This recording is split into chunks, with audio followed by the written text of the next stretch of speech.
Bonsoir tout le monde. C'est important que le Canada soit ici à Londres aujourd'hui avec beaucoup de nos alliés et amis pour parler d'Ukraine, parler de l'importance d'avoir un front commun pour mettre l'emphase sur notre détermination et à créer une fin à la violence, une paix qui sera durable dans laquelle nous allons tous participer. Good evening, everyone. It was good to be here in London today. It was important for Canada to be there with allies as we discuss the importance of standing united in defense of Ukraine and in pushing for a durable and lasting peace in Ukraine. We all have important roles to play, and we've recommitted today to continue to do that.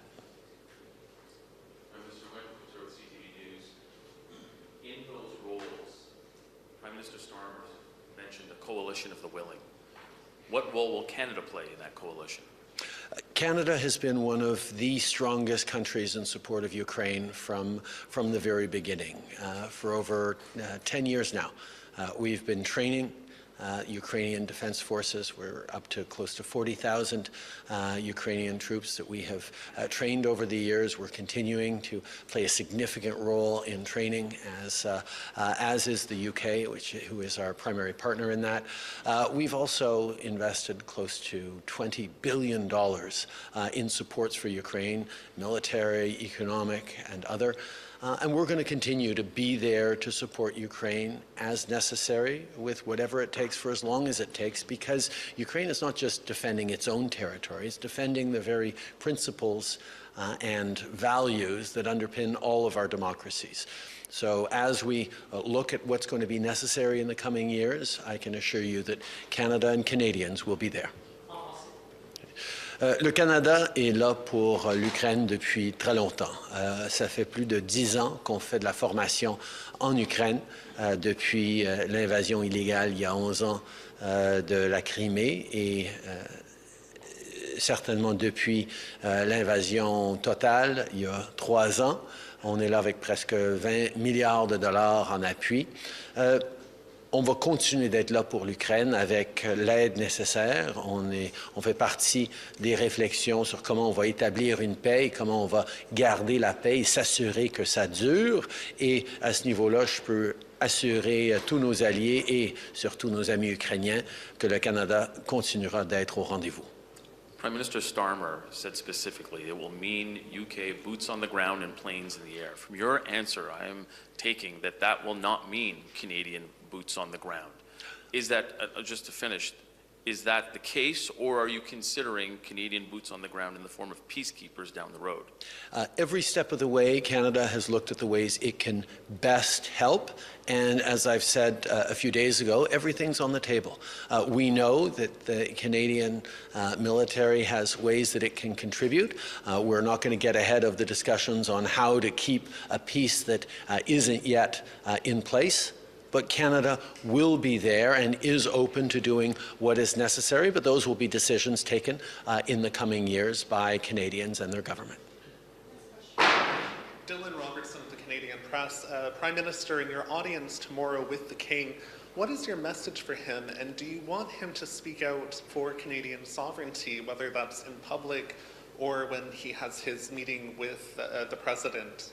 I look forward to sitting down with His Majesty tomorrow. As always, we will discuss matters of importance to Canada and to Canadians, and I can tell you that nothing seems more important to Canadians right now than standing up for our sovereignty and our independence as a nation. And Prime Minister, what message did you have for Prime Minister Starmer? Did you ask him to speak up for Canadian sovereignty, and is it acceptable that he's taken a pass on that? I can actually highlight that Prime Minister Starmer spoke during a PM question period last week, I believe, on how Canada is a strong and valued ally and partner. I know our allies will continue to be there to count on Canada and defend Canada in our strong sense of identity and independence. Hi, Prime Minister. Tom Perry, CBC. You had some time, we saw today, to talk with President Zelenskyy. I'm wondering what you can tell us about what you discussed And I'm specifically curious whether you spoke about his encounter with President Trump and Vice President Vance on Friday. Obviously, I spent a lot of time with Volodymyr Zelenskyy over the past years. We had a great sit-down just last week when I was, a few days ago, when I was in Kyiv to talk exactly about how much Canada stands with Ukraine unequivocally and always, and how much we stand and support him personally as a president, as a leader, as someone who has devoted himself to protecting Ukrainians and indeed protecting the principles and rules that underpin all of our democracies. I have continued to emphasize to him that Canada will always stand with Ukraine.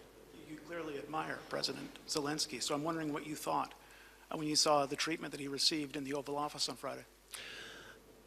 I think, first of all, it's important every chance we get to lay out the facts as clearly as possible. In 2014, Russia chose to invade Ukraine, to occupy Crimea and parts of eastern Ukraine. For that, they were kicked out of the G7. And in 2022, they chose to violate the existing ceasefire and invaded Ukraine with the intention of taking Kyiv in 3 days and the entire country in 3 weeks. That has failed. Russia continues to try to fight to claim more land in Ukraine, and we could see an end to this war tomorrow if Russia decided to stop its illegal invasion of Ukraine. On Friday in the Oval Office, President Zelenskyy pointed out in so many words that Vladimir Putin is a liar and a criminal and cannot be trusted to keep his word in any way, shape, or form, because he has demonstrated time and time again that he will break any agreements. I stand with Vladimir Zelenskyy, and I stand with the people of Ukraine. C'est important de se rappeler des faits. La Russie a choisi, il y a 11 ans, en 2014, d'envahir l'Ukraine, d'occuper la Crimée et des sections de l'Est, à l'Est de l'Ukraine. Pour ça, ils ont été bannis du G7. Et il y a 3 ans, en 2022, la Russie a choisi de lancer une invasion totale de l'Ukraine et a essayé de prendre la capitale, Kyiv, en 3 jours et avait l'intention de prendre le pays au complet en juste 3 semaines. Mais ça fait 3 ans qu'ils continuent à essayer. Ils ont échoué de façon assez significative, mais ils continuent d'essayer de prendre du territoire ukrainien dans une guerre illégale d'invasion et d'occupation. Vendredi, le président Zelenskyy a souligné que Vladimir Poutine est un menteur, est un criminel, est une personne en qui on ne peut jamais avoir confiance. Tout engagement diplomatique avec lui, il a démontré à maintes reprises qu'il est prêt à tout rompre, et c'est pour ça que nous nous tenons aussi fermement du côté de l'Ukraine, parce qu'on ne peut pas faire confiance à Vladimir Poutine. Il l'a démontré bien trop souvent. Je remarque, Christian Noël de Radio-Canada, je remarque que vous évitez de critiquer le président Trump parce que le spectre des tarifs cette semaine vous empêche de dire tout ce que vous voulez dire. Ça fait plusieurs jours que nous avons des ministres à Washington, des gens qui ont présenté tout ce qu'on est en train de faire et d'investir à notre frontière commune, particulièrement pour contrer le fléau qu'est le fentanyl. on a pris des mesures extrêmement concrètes. On a ajouté des hélicoptères, des drones, des effectifs de personnel aux frontières. On a investi 1,3 milliard de dollars pour plus protéger nos frontières contre le fentanyl vers les États-Unis et les drogues et les fusils qui viennent vers le Canada. On a investi énormément et on a vu d'ailleurs une réduction significative juste depuis de décembre à janvier au niveau des chiffres du fentanyl.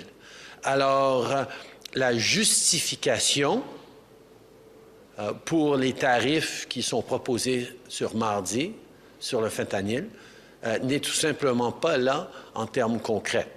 Mais évidemment, on sait que les Américains vont faire leur propre choix. Nous travaillons toujours pour essayer d'éviter que ces tarifs soient imposés. Mais si jamais ces tarifs vont de l'avant, comme vous savez tous, comme les Canadiens s'attendent, on a une réponse ferme, proportionnelle et sans équivoque. As you know, this past week we've had a number of ministers and heads of agencies, including the CBSA and the RCMP, in Washington to share the concrete measures that we've moved forward with on the border, whether it's the $1.3 billion that have led to new helicopters, drones, 10,000 personnel now across our borders. These are measures that have seen significant reductions in even the small amount of fentanyl that was passing across our borders. This is work that we are doing, as we always have, with the United States to ensure the safety of our border from illegal flows in both directions. The facts establish very clearly that Canada is not an issue in terms of source of illegal fentanyl into the United States. We had about less than 1% when we first started talking about this many months ago. That number is significantly lower than that, even now. But we all know the American administration will make its own choices in terms of tariffs. We will continue to work to ensure, to do everything we can to make sure that there are no tariffs on Tuesday. But if ever there were tariffs on Tuesday, as we have all seen, as we were ready to do last time, we will have a strong, unequivocal, and proportional response as Canadians expect. Mais à la suite des événements de la Maison-Blanche avec M. Zelenskyy, pourquoi évitez-vous de critiquer le comportement de Donald Trump? Ça fait 8 ans maintenant que je travaille avec le président Trump et je sais qu'on a pu réussir à faire de grandes choses ensemble, que ce soit au niveau de la renégociation de l'ALENA, le renforcement de l'OTAN. On va continuer d'être ferme dans nos valeurs canadiennes, mais on va continuer à essayer de rassembler tout le monde autour de valeurs et de principes communs. Et ça se fait avec des conversations directes, mais en personne. I have now been working with Donald Trump for about 8 years. And we've managed to get a lot of big things done. We renegotiated the North American Free Trade Agreement into a deal that works well for everyone. We've managed to strengthen and see NATO grow even stronger over the past years. There's many different things that we will always look to work with the United States, while at the same time being very, very clear in direct conversations about what Canadian values are and how Canadians expect us to stand. Welcome to London, Mr. Trudeau. Thank you. There's a lot of pressure on European nations to increase defence spending, especially because it was front and centre of this summit today. Sir Keir Starmer has announced an increase in defence spending for the United Kingdom. But as you'll know, Canada continues to not spend enough. You aren't meeting your 2% target on defence spending, and the predictions are that you're not going to do that until 2030. That's not good enough given the change of events, is it? Well, the world has changed. The time of peace that we had after the Cold War has been upended, and it is now necessary for countries to be spending significantly more on defense. And Canada is no exception to that. when we took office, when I took office in 2015, Canada was spending, despite the NATO guarantee of a few years before, Canada was spending less than 1% on defense.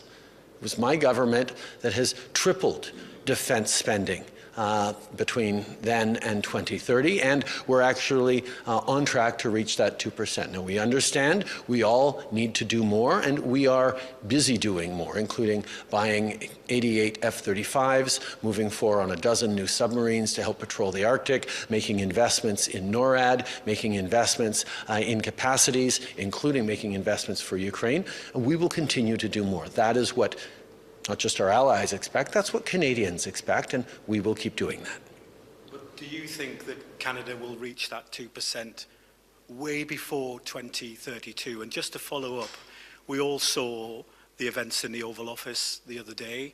President Trump has been very critical of your own defense spending.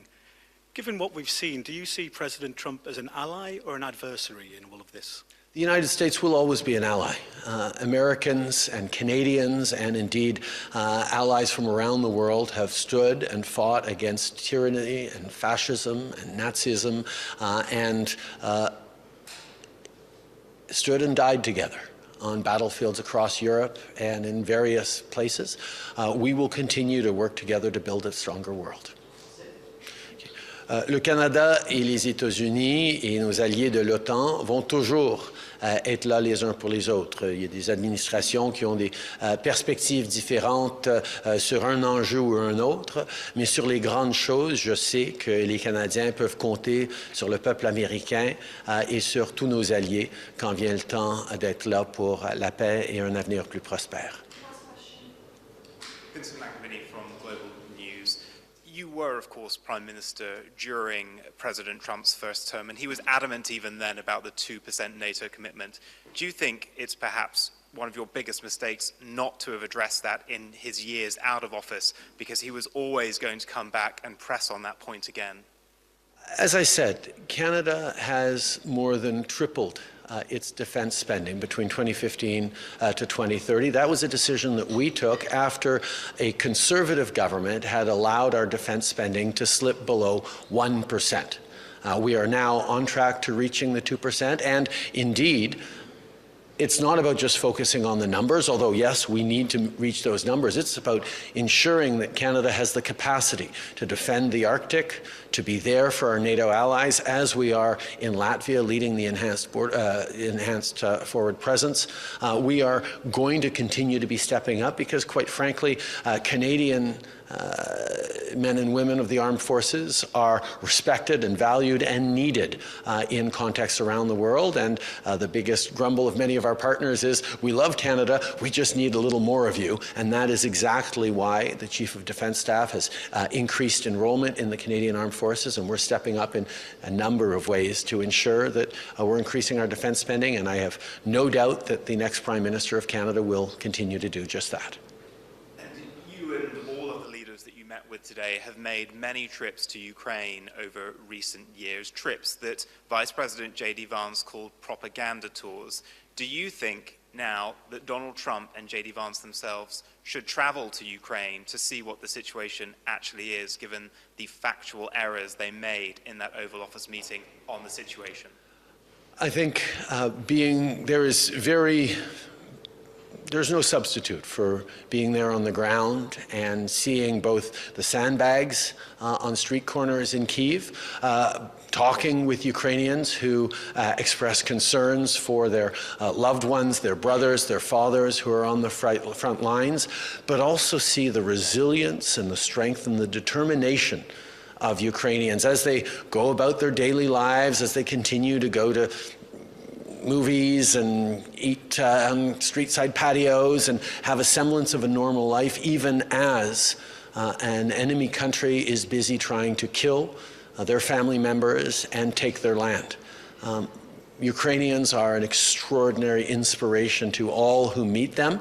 Canada is lucky to have the second largest Ukrainian diaspora in the world, and we have known for over 100 years how incredible Ukrainians are, and I think it would do well for any and all leaders who have the opportunity to go to Ukraine, to spend a little time with heroic Ukrainians who are fighting not just for their own sovereignty, but for the very principles that underpin all of our democracies. Merci beaucoup tout le monde.